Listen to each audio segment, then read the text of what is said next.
If you were looking to paint the outside of your orange brick home, I'm going to help you make some color choice decisions because guess what? That's what I do. I'm a wee helper. This video is also sponsored by Mighty Boards, but I'll tell you all about them a bit later on. Exterior painting can be a pretty tricky process, even before you start the labor itself. It ain't easy picking exterior paint colors because you normally don't have a fresh, clean slate to work off of, especially if your house is made of brick, orange brick to be specific. This video was requested by some of our fellow paint people commenters to talk about paint colors for orange brick houses.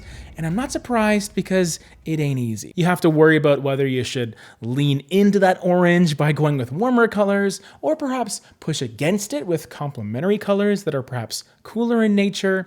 And even if you decide to go one way or another, how light or dark do you go? And for which part of the home? It's daunting, people. And I find the stakes to be just a bit higher with exterior painting in general compared to interior painting, because the projects are usually larger scale and can also be much costlier, aka much more costly, in case costlier isn't a word.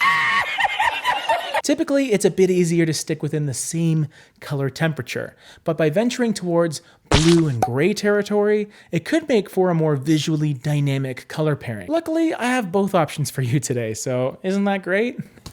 Before we get into the third and final consideration I make when solidifying color choices, I think it's important to thank today's sponsor, Mighty Boards, which creates some of the best tester boards out there. They are large and flexible paintable boards that allow you to take tester paint and create your own giant color swatches that you can use throughout your home. And normally when we talk about Mighty Boards, it's in the context of interior use, but there's absolutely nothing stopping you from bringing your painted Mighty Board outside so you can see how the color looks next to your orange brick. You'll be mega surprised as to how different that Mighty Board will look inside versus outside. And it'll save you a major headache if you properly test out your exterior colors prior to buying all that expensive exterior paint. Check out our description to get some more information on Mighty Boards if you want to pick some up for yourself. Because when it comes to testing your colors, go Mighty. The third major consideration when picking your paint colors for your orange brick house has got to be your roof. A lot of people fixate on how the brick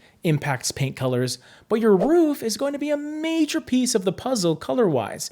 It's always good to observe what kind of colors are present in the brick and your shingles, or whatever your roof is made of, because that'll help influence the paint colors you go with. If the roof has a lot of orange as well, then you have a little more flexibility. But if it's a competing color or it brings in another color to the table, that may mean you want to extract some colors from what's already there. For example, if you have an orange brick house with cooler slate gray roof shingles, I would be more inclined to maybe introduce a blue gray to work with the roof rather than painting my front door, I don't know, something like mustard yellow. And not just too much, you have too many colors happening. So as for the paint colors, I want to start with trim colors first because frankly, they're more straightforward. The first one has to be Aesthetic White by Sherwin-Williams. White trim alongside orange brick is a pretty simple solution. And I picked Aesthetic White specifically because I like to think of it as an exterior white. Its light reflectance value is 73, making it pretty dark for a white paint color, all things considered, but outside, with all that sunlight, it will really feel clean, soft, and elegant.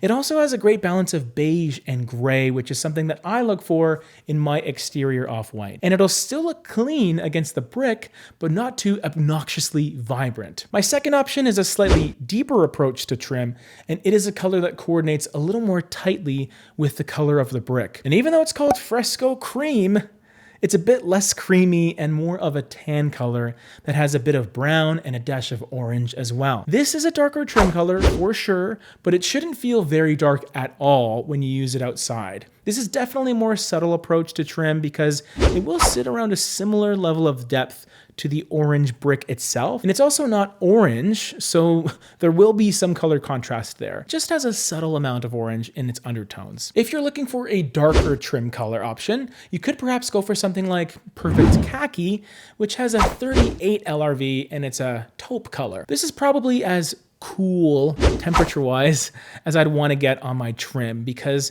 as soon as you start to get into blue-gray territory, for example, it'll really bounce off of that orange brick facade in a way that you may want to reserve for your accent colors. Perfect khaki is a great combination of gray and brown is technically a shade of orange, if you think about it. Let's get into some accent colors because these are some of the more creative choices that you can make to allow your design to stand out. The first one I want to mention is a bluey gray color called Wall Street.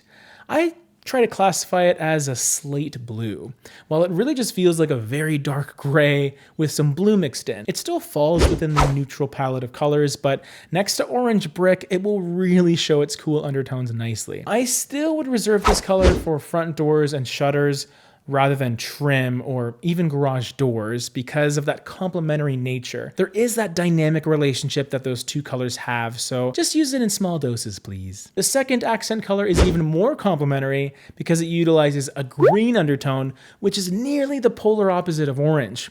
The color is called Connected Gray, and it's more of a greeny taupe, which essentially equates it to a shaded green-brown. I've seen colors within the sage green family being used alongside red and orange brick, and Connected Gray takes that concept and intensifies it with added earthy depth for a deeper, darker punch. It has a 23 LRV, which would seem extremely dark on the inside of your home, but on the outside, it will definitely lighten up during the day. Technically complementary in terms of undertones, but still a somewhat neutral color overall. The last color is the antithesis of neutral, and it's actually a coordinating color because it's extracted from the orange brick itself. It's, of course, robust orange. Yes, you could absolutely double down on the orange goodness in the form of your accent color. This is not one that I would use on multiple parts of the home, maybe just the front door exclusively, so it's localized and contained, but essentially you're not trying to run away from the orange,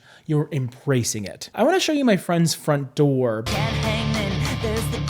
because I want to illustrate a point. She recently painted her front door orange on her orange brick house, and although she loved the color, she wasn't happy with the results. And although the color looks really fun, there seems to be something, I don't know, off. I told her maybe it's not the door color itself that's the problem, but it's actually the framing surrounding it. She went with one of those cooler gray colors we talked about earlier, which really threw everything off. If she instead went with a warmer trim color like the ones we talked about earlier, those more taupe-leaning colors, everything would become cohesive and her beloved orange door would be able to shine like it was meant to. Now, red brick houses are just a tad different, so here are some color combinations that you can use in those situations. We love a brick house, don't we?